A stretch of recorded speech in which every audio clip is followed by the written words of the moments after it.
오늘도 주님께서 성령을 통하여 우리 가운데 임재하시고 말씀해 주실 줄 믿습니다. 이스라엘은 아이성을 점령했지요. 그게 이제 7장과 8장의 사건이었습니다. 그러나 점령의 과정이 순탄치 않았습니다. 여리고성은 무혈 입성을 한 반면에 아이성 전투에서는 첫 번째 패배를 경험했습니다. 패배의 이유는 잘 아시듯이 불순종 때문입니다. 유다 지파에 속한 아간이 여리고성 전투에서 승리한 후에 하나님께 드려야 할 전리품을 몰래 숨겨 놓았기 때문에 패배라고 하는 아픔을 겪었습니다. 사실 아간의 행위는 잘못된 것이지만 한편으로는 하나님은 참 너무하신다 이런 생각이 들기도 합니다. 왜냐하면 이스라엘 인구가 100만이 넘어가는 상황에서 오직 한 가정, 한 사람, 그가 불순종했는데 비율로 따지자면 0.1%도 되지 않는데, 눈 감아 주어도 될 일 같은데, 그러나 하나님은 그 죄를 물으시고 이스라엘 전체에 불순종으로 여기시고 징계하셨다는 것이죠. 하나님은 왜 아간의 범죄를 이렇게 중히 다루신 것일까요? 그 이유는 약속의 나라는, 약속의 땅에 세워질 그 나라는 하나님을 향한 순종으로만 세워지는 나라이기 때문에 그렇습니다. 대한민국 하면 외국인들에게 떠오르는 이미지들이 몇 가지 있을 거예요. K-팝으로 대표되는 음악, 춤, 그리고 요즘은 한국인의 음식들이 많이 유명해졌더라고요. 대표적으로 김을 예로 들 수 있겠습니다. 김값이 많이 올랐다고 하죠. 김을 찾는 수요는 늘고 또 이상기후 때문에 김 생산은 잘 되지 않아서 상승했다고 하더라고요. 한국을 포함해 수많은 나라들은 그 나라마다 고유의 특징이 있고 사람들에게 떠오르는 이미지가 있습니다. 그렇다면 하나님 나라는 어떤 특징을 갖고 있을까요? 그 나라는 왕이신 하나님께 순종하는 나라죠. 이스라엘이 약속의 땅에 들어가서 세워야 될 나라는 군사적인 대국이나 문화 강국이 아닙니다. 가장 본질적인 것은 하나님의 통치에 순종하는 나라입니다. 그래서 모세는 가나안 땅 진입을 앞둔 백성들에게 입이 닳도록 순종해라 하다가 생을 마감했던 거죠. 순종하라는 모세의 이 명령은 신약 성경으로 넘어오면 예수님의 가르침과도 연결이 됩니다. 예수님은 하나님 나라를 살아가는 백성들은 어떻게 살아가야 하는가를 이렇게 표현하셨습니다. 누구든지 나를 따라오려거든 자기를 부인하고 라고 하셨죠. 자기 부인이란 이 단어를 오해하면 내가 하고 싶은 것을 하지 않고 모든 욕망을 제한하고 절제하는 것으로 오해하는 분들이 계십니다. 그렇게 이해하면 불교에서 하는 고행과 다를 것이 없습니다. 자기 부인은 하나님 말씀에 순종하는 게 자기 부인입니다. 순종하는 사람은 하나님께 자기를 맡기고 드리는 사람입니다. 자기 확신에서 빠져나와서 자기를 부인하기 때문에 하나님 말씀에 순종할 수 있는 거죠. 그러므로 누가 자기를 부인하는 사람인가에 대한 답은 순종하는 사람이 자기를 부인하는 사람입니다. 이스라엘은 순종을 통해 임하는 하나님 나라, 그 나라를 약속의 땅에 세워야 하죠. 가나안 땅은 오랜 시간 동안 하나님을 거역한 땅이었습니다.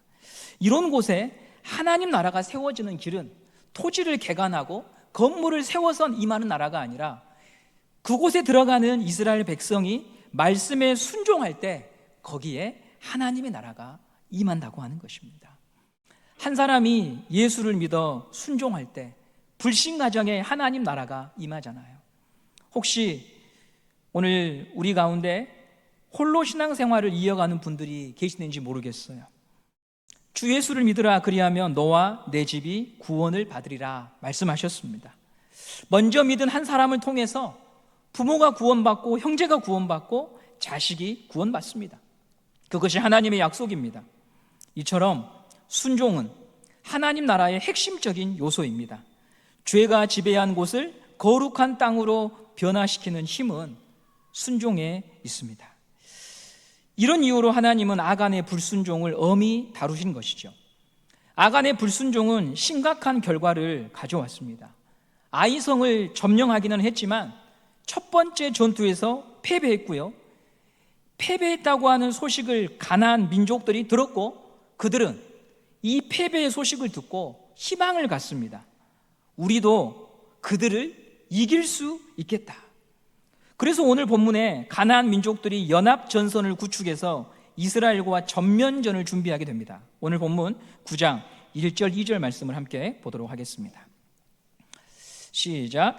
2일 후에 요단 서쪽 산지와 평지와 레바논 앞 대에 연안에 있는 헷 사람과 아모리 사람과 가나안 사람과 브리스 사람과 히이 사람과 여부스 사람의 모든 왕들이 이 일을 듣고 모여서 일심으로 여호수아와 이스라엘에 맞서서 싸우려 하더라. 원래 가나안 민족들은 이스라엘을 두려워했습니다. 거침없이 밀고 들어오는 것을 보면서 여호수아 5장을 보면요, 발을 동동 굴리고 있는 모습이 드러나요. 그러나 아이성에서 패했다라고 하는 소식은 가나안 민족들에게 기회처럼 여겨졌고 우리가 한 마음으로 일심으로 단합하면 저들을 싸워 이길 수 있다라고 하는 용기를 불어넣는 일이 되어버렸습니다. 여기서 할 수 있는 것은 불순종은 반드시 문제를 가져온다고 하는 거죠.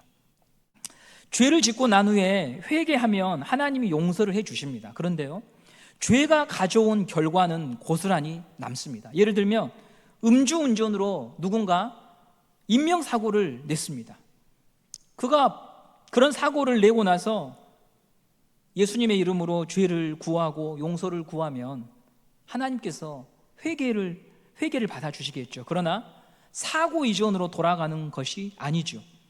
법적인 처벌을 받게 되고 피해자는 신체에 심각한 장애를 입을 수도 있습니다. 가해자는 사람들로부터 비난을 받고 경제적인 타격을 받고 범법자가 될 수 있는 거죠. 하나님이 그 죄를 용서는 해주지만 죄는 반드시 책임져야 되는 결과물을 낳는다는 거죠. 우리의 삶이 실타래를 풀 수 없을 정도로 엉켜있을 때 제일 먼저 고민해 볼 것은 나는 하나님의 말씀에 순종하고 있는가, 이것을 물어야 합니다. 들려주신 말씀을 기억하며 순종하고 있는가를 점검해야 합니다. 순종이 세월을 아끼는 길이고 나를 살리는 길이고 가정과 교회를 살리는 길인 줄 믿습니다. 이스라엘과 가나안 족속은 이제 전면전을 앞두고 있습니다. 그런데 오늘 본문을 보시면 장면이 전환이 됩니다. 카메라가 여호수아서에 처음으로 등장하는 한 부족에게 초점을 맞추는데요, 3절 말씀을 보도록 하겠습니다. 3절입니다. 시작. 기브온 주민들이 여호수아가 여리고와 아이에 행한 일을 듣고, 기브온이라고 하는 주민들이 등장합니다. 그들은 이 가나안 부족 중에 히위 족속에 속해 있는 주민들입니다. 이 기브온 주민들은 가나안 민족들이 전부 다 한 마음으로 이스라엘과 싸우기 위하여 전면전을 벌이기 위하여 준비할 때에 그 기브온 주민들은 남몰래 한 가지 일을 꾸미고 있었는데요, 그 내용을 요약하면 우리는 절대로 이스라엘을 이길 수 없다. 살아남으려면 항복해야 된다. 승산 없는 싸움에 목숨을 걸지 말고 우리 투항하자. 그런데 이 일에 지혜가 필요하다. 그들이 우리의 항복을 받아주지 않을 것이 분명하기 때문에 우리 모두 전략을 세우자. 그래서 기브온 주민 대표가 낡은 신발과 구멍이 숭숭 뚫린 옷과 곰팡이가 핀 떡을 가지고 대표단을 꾸려서 여호수아와 리더들을 찾아갑니다. 각설이 복장을 하고 말이죠. 그렇게 추한 옷을 입은 이유는 우리는 아주 먼 곳에서 당신들을 만나기 위하여 오랜 시간 걸어온 사람들입니다. 이렇게 속이기 위한 것이죠. 우리는 가나안 족속이 절대 아닙니다. 하나님에 대한 소문을 듣고 우리도 그 하나님 믿고 싶어서 먼 곳에서 온 사람입니다. 이렇게 속이게 되는 것입니다. 우리 9절 말씀을 함께 보도록 하겠습니다. 9절입니다. 시작. 그들이 여호수아에게 대답하되 종들은 당신의 하나님 여호와의 이름으로 말미암아 심히 먼 나라에서 왔사오니 이는 우리가 그의 소문과 그가 애굽에서 행하신 모든 일을 들으며. 아멘. 너무 오랜 시간 걸어와서 옷도 헤어지고 음식도 상한 거 보이시지요? 우리를 좀 받아주십시오. 우리도 하나님 믿고 싶습니다 라고 그들이 간청하죠. 이스라엘은 기브온 대표단의 간절한 눈빛과 옷차림을 보면서 뭔가 이상하고 찜찜했지만 조약을 맺게 됩니다. 15절 말씀을 보도록 하겠습니다. 15절입니다. 시작. 여호수아가 곧 그들과 화친하여 그들을 살리리라는 조약을 맺고 회중 족장들이 그들에게 맹세하였더라. 이렇게 해서 조약을 맺게 되고 그들은 이스라엘 공동체 안으로 편입된 이방인들이 됩니다. 그러나 며칠 지나지 않아서 정체가 탄로나죠. 16절 말씀을 보겠습니다. 16절입니다. 시작.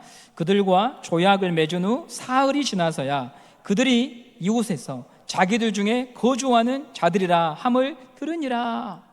이 기브온 주민은 하나님의 율법에 의하면 살려두어서는 안 되는 가나안 족속이었다고 하는 게 사흘 후에 드러난 거예요.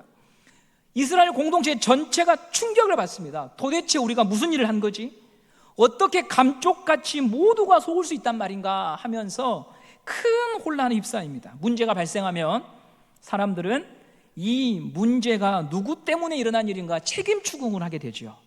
누구 때문에 우리가 이 지경이 되었지 하면서 단죄할 사람을 찾게 되죠. 그래서 이스라엘 공동체의 리더들이 원망을 받게 됩니다. 그들이 모여서 이후 여호수아와 더불어 긴 논의 끝에 내린 결론은요, 하나님의 이름으로 맹세한 것을 되돌릴 수 없다. 우리가 여기서 맹세를 지키지 않고 되돌리면 그건 역시도 죄인데 또 죄를 지을 수 없지 않느냐, 이렇게 결론이 나요. 20절 말씀을 보겠습니다. 20절입니다. 시작. 우리가 그들에게 맹세한 맹약으로 말미암아 진노가 우리에게 임할까 하노니 이렇게 행하여 그들을 살리리라 하고. 아멘. 이미 엎질러진 물이다. 그러므로 맹세를 물리지 않고 지키도록 합시다. 이렇게 결론이 나서요, 기브온 주민을 이스라엘 공동체로 받아들이게 된 게 이 9장 사건의 내용입니다. 사실 저는 9장 본문을 오늘 이제 제가 순서대로 1장부터 쭉 넘어오기 때문에 9장 본문을 어떻게 말씀을 전해야 될까 굉장히 많이 고민을 했습니다. 왜냐하면 이 9장은요 여러 가지 질문을 안겨줍니다. 속인 사람이 잘못한 건가, 속임 당한 사람이 잘못한 건가, 맹세를 지키기 위해 기브온 주민을 받아주는 것은 정당한가, 거짓으로 맺어진 맹세도 지켜야 되는가라는 쉽게 답할 수 없는 질문이요, 이 9장에는 제기가 되고 있기 때문에 그렇습니다. 먼저 9장의 사건을 해석한 여러 설교와 주석들을 보면 한 가지 큰 맥이 있습니다. 이스라엘이 이 결정을 내릴 때 하나님께 묻지 않고 기브온 주민들을 받아들였기 때문에 이건 잘못된 결정이다라고 하는 게 대체적으로 이 본문을 가지고 내리는 해석이고 적용입니다. 14절에 15절 말씀이 그 근거인데요, 한번 보도록 하겠습니다. 14절 15절입니다. 시작. 무리가 그들의 양식을 취하고는 어떻게 할지를 여호와께 묻지 아니하고 여호수아가 곧 그들과 화친하여 그들을 살리리라는 조약을 맺고 회중 족장들이 그들에게 맹세하였더라. 14절 때문에 방금 말씀드린 해석과 주장이 가장 보편적으로 알려져 있습니다. 하나님께 묻지 않고라고 하는 구절이 적어져 있잖아요. 신중하지 못한 이스라엘, 그러므로 우리는 이스라엘처럼 경거망동하지 말고 하나님께 물으면서 살아갑시다, 이런 적용과 해석들이 거의 주를 많이 이룹니다. 그러나 저는 여기서 좀 아쉬운 부분이 있다는 점을 말씀을 드려요. 왜냐하면 기브온 주민을 받아들이는 것이 잘못된 일이라면 여호수아를 비롯한 리더들이 하나님께 책망을 받아야 되거든요. 앞서 7장에서 아간의 불순종을 하나님 어떻게 다루셨습니까? 가족 전체를 다 진멸했죠. 온 가족이 죽임을 당해요. 그런데 오늘 사건에 대해서는요, 하나님이요 징계를 하지 않습니다. 여호수아와 리더들은 아간이라고 했던 그 사람에 비해서 막중한 책임이 있는 리더자들입니다. 그들이 공동체 방향을 결정할 권한을 다 가지고 있었잖아요. 만일 이 일이 하나님 보시기에 악한 일이라면 하나님이 간과하지 않으셨겠죠. 그에 따른 책임을 물으셨을 거예요. 그런데 오늘 9장 본문을 보면, 그리고 그 이후로도 가타부타 하나님 말씀이 없으셔요. 그래서 오늘 사건을 하나님께 묻지 않아 발생한 잘못된 일이고 결정이라고만 하기에는 아쉬운 부분이 있다고 저는 생각한 겁니다. 그럼 어떻게 오늘 이 본문을 보아야 될까요? 그게 저의 고민이었습니다. 저는 다른 성경 본문을 빌려와서 오늘 본문을 같이 보면서 해석을 하려고 하는데요. 오늘 설교의 주제가 속고 속이는 세상입니다. 사람들은 자신의 이익과 목적을 위해서 속이기도 하고 또 속아 넘어가기도 합니다. 성경은 사람 사는 이야기인지라 속고 속이는 일들이요 반복되어 일어납니다. 여러분, 속이는 사람 하면 어떤 인물이 떠오릅니까? 머리 아주 잘 굴리는 사람, 자기 부인보다는 자기 확신 속에 살았던 대표적인 인물이 구약에 한 명 등장하죠. 그가 누구입니까? 야곱이죠. 그의 이름 자체가 속이는 자라고 하는 의미를 갖고 있습니다. 야곱이 속이려고 덤벼들었던 사람은요 다름 아니라 아버지와 형이었습니다. 대단한 사람이죠. 밖에 나가서 가족 부양을 하기 위하여 사업상 만나는 고객이나 업체 관계자를 속이는 게 아니고, 그렇게 속여도 비난받을 일인데 그는 형과 아버지를 대놓고 속였던 사람이었습니다. 그 사건을 우리가 좀 간추려서 요약해 보면, 아버지 이삭이 나이가 들어서 앞을 잘 볼 수가 없었습니다. 우리 어르신들이 연세가 드시면은 두려워하시잖아요. 이제 내가 살 날이 얼마 남지 않았다 생각이 듭니다. 그래서 죽기 전에 내가 사랑하는 첫째 아들 에서가 사냥한 음식을 먹고 마음껏 그 음식을 먹고 배불리 먹고 내가 첫째 아들을 축복하고 싶으니까 에서야 서둘러라, 이렇게 말을 하지요. 이 대화를 엿듣고 있던 사람이 있으니 이삭의 아내 리브가였습니다. 리브가는 둘째 아들에게 이 사실을 전하고 야곱이 축복을 받을 수 있도록 함께 준비합니다. 야곱은 형의 축복을 가로채기 위해서 집에서 기르는 염소 가운데 실한 놈을 잡아서 손질한 후에 어머니에게 드리죠. 어머니는 아버지의 입맛을 잘 아니까 맛있게 요리를 합니다. 음식을 만드는 것은 사실 큰 문제가 아니에요. 첫째 아들인 척 하는 게 어려운 일이죠. 첫째 아들 에서는 사냥꾼으로 상남자였습니다. 몸에 털이 많았어요. 반면 야곱은 매끈매끈한 피부를 가지고 있었습니다. 이삭이 눈으로는 첫째인지 둘째인지 분간을 못해도 대충 손을 잡아보면 장남인지 야곱인지 구분할 수 있기 때문에 야곱은 아버지를 속이기 위하여 분장을 하죠. 염소 털을 몸에 붙입니다. 야곱이 얼마나 나쁜 녀석입니까? 앞을 잘 보지 못하는 아버지의 약점을 이용해서 자기 욕심을 취하려고 하잖아요. 희대의 사기꾼입니다. 만반의 준비를 갖춘 후에 음식을 가지고 털을 붙여서 아버지 방에 들어갑니다. 그는 지금 마음이 급해요. 왜냐하면 형이 사냥을 마치고 돌아오기 전에 이 일을 끝내야 되거든요. 이삭은 평소보다 빨리 준비된 식사를 의아해하며 어찌 이렇게 빨리 준비했느냐라고 물어요. 그러자 야곱이요 하나님을 들먹입니다. 하나님을 들먹이면서 둘러대요. 창세기 27장 20절 말씀을 함께 보도록 하겠습니다. 시작. 이삭이 그의 아들에게 이르되 내 아들아 내가 어떻게 이같이 속히 잡았느냐. 그가 이르되 아버지의 하나님 여호와께서 나로 순조롭게 만나게 하셨음이니이다. 하나님이 은혜를 주셔서 우리 아버지 몸보신하라고 이렇게 주지 않았겠습니까? 그렇게 야곱이 말을 하는 거예요. 이삭은요 목소리 톤도 좀 다르고 해서 의심하지만 몸에서 에서의 냄새가 나고 털까지 수북하기 때문에 에서라고 믿고 맛있게 식사를 합니다. 그리고 간절하게 장자의 복을 빌어줍니다. 야곱은 잽싸게 기도가 마쳐지자마자 밖으로 뛰어나오지요. 원하는 바를 얻었습니다. 곧바로 장남 에서가 도착하고 아버지에게 음식을 드리고 축복해 달라고 하는데 이삭은 아뿔싸 속았구나 깨닫게 됩니다. 27장 33절 말씀을 보도록 하겠습니다. 시작. 이삭이 심히 크게 떨며 이르되 그러면 사냥한 고기를 내게 가져온 자가 누구냐? 내가 오기 전에 내가 다 먹고 그를 위하여 축복하였은즉 그가 반드시 복을 받을 것이니라. 이삭은 비록 속았지만 야곱에게 했던 축복을 물릴 수 없다고 하죠. 오늘 9장의 사건과요 비슷해요. 이렇게 해서 야곱은 영적 장자의 복을 가로채요. 이 사건은 여호수아 9장 사건을 이해하는데 하나의 디딤돌이 된다고 저는 생각을 했어요. 왜냐하면 두 사건 다 속고 속이는 인간의 모습을 보여주거든요.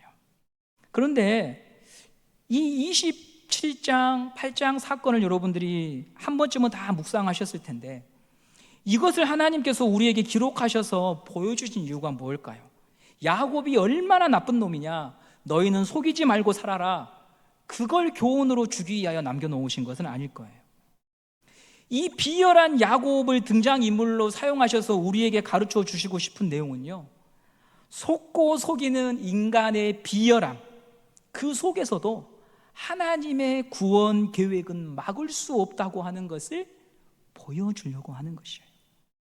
속인 것이 옳냐 그르냐를 뛰어넘어서, 그런 차원을 뛰어넘어서 이 모든 인간 세계의 비열함과 추잡함과 더러움까지도 끌고 안고 가시며 자기의 구원을 이루시고 성취하시는 하나님이 너의 하나님이니 그분을 너가 예배하고 사랑하고 섬기라고 말하는 것이죠. 가족을 속이는 인간의 비열함도 하나님의 계획을 막을 수 없더라. 하나님은 인간과의 대결 속에서 하나님이 져주는 것 같고, 하나님이 실패하는 것 같고, 하나님이 물러서는 것 같은데, 하나님은 그 모든 상황을 이용하셔서 일하시는 분이다, 이걸 보여주는 거죠. 그분이 너의 하나님이니 무슨 일을 만나도 그것 때문에 좌절하지 말고 하나님을 주목하고 하나님을 의지하라. 이게 저는 여호수아 9장과 창세기 27장의 메시지라고 보고 있는 거예요. 우리는 오늘도 속고 속이는 가운데 살아갑니다. 하얀 거짓말도 있고요, 악의적인 거짓말도 있습니다. 때로는 피해자가 되고요, 어떤 때는 나도 모르게 가해자가 되기도 합니다. 조심히 잘 분별해서 살려고 하지만 사람 속을 알 수 없기 때문에 믿었던 사람에게 억울한 일을 당하기도 하고, 또 반대로 내가 나를 믿은 사람에게 서운함과 상처를 주기도 합니다. 그래서 분노하기도 하고요, 하나님 믿는 것에 대하여 회의감을 갖기도 하죠. 그런데 이 여호수아 9장과 야곱의 이야기는 속고 속이는 세상을 넘어서는 하나님의 손길을 보도록 우리를 인도합니다. 지금 패했다고, 지금 속았다고 완전히 패한 것도 아니고, 지금 잠시 승리했다고 그것이 영원히 승리한 것처럼 자축할 일도 아니며, 그저 오늘 하나님께서 나에게 주신 이 시간 속에서 순종하며 감사하며 견디고 살아가면 거기에 복이 있을 것이라고 말씀하고 있는 것입니다. 여기서 한 가지 살펴볼 질문은, 남을 속여도 되는가? 그러면 나도 야곱처럼 일단 목적을 이루기 위하여 거짓말해도 되는가? 야곱이요, 아버지와 형을 속이고 축복을 가로챘어요. 성공했지요. 그런데 이후 펼쳐진 삶을 보십시오. 고생의 연속입니다. 집을 떠나야 되죠. 사기 구단 외삼촌 라반에게 걸려서 혹독한 고생을 합니다. 꾀로 사는 대가를 치릅니다. 기브온 주민들도 이스라엘을 속이고 공동체에 편입되지만, 성공했지만 최하층민으로 거주하게 됩니다. 허드렛 일을 하고 지내야 되는 형편이 되지요. 이처럼 하나님은 속고 속이는 세상을 다 보고 계시고요, 그에 따라서 적절하게 다루고 계시는 분임을 우리가 보아야 하는 것입니다. 현실은 정의나 진실이 승리할 때도 있지만 아닌 경우도 많습니다. 부조리한 사람들이 앞서가고 권력을 차지하는 일들도 비일비재합니다. 주님이 다시 오실 때까지 세상에는 그런 일들이 반복되어 일어날 겁니다. 그럼에도 우리가 하나님 말씀에 순종하여 살아가는 이유는 그 모든 일을 알고 계시고 그에 따른 열매를 맺게 하시는 하나님이 살아계시기 때문입니다. 현실의 부조리와 비열함과 속임도 그분이 가지고 계시는 선한 뜻을 막을 수 없다는 것을 십자가를 통하여 우리에게 보여주셨지요. 십자가는 하나님이 실패했다, 인간의 배신과 폭력이 결국 승리했다, 그것을 보여주는 사건인데, 하나님은 그 십자가를 통하여 저와 여러분을 구원하시는 통쾌한 승리를 보여주셨거든요. 나이덕 시인이라고 하는 분이요, 지은 시 중에 재미있는 시가 하나 있습니다. 시 제목이 빨래는 얼면서 마르고 있다라는 시입니다. 빨래는 얼면서 마르고 있다. 빨래를 밖에 널어 놓았는데 날씨가 너무 추워서 얼어버린 거예요. 그러면 주부 입장에서 당장 푸념이 나오지요. 아이고, 저래서 언제 마르냐, 해는 언제 뜨냐, 이런 말이 나옵니다. 시인이 그 광경을 보면서 이렇게 적었습니다. 보도록 하겠습니다. 나는 대답하겠습니다. 빨래는 얼면서 마르고 있다고.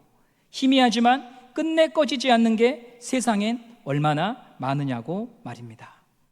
빨래가 마르지 않을 것 같지만 그런 속에서 말라가더라.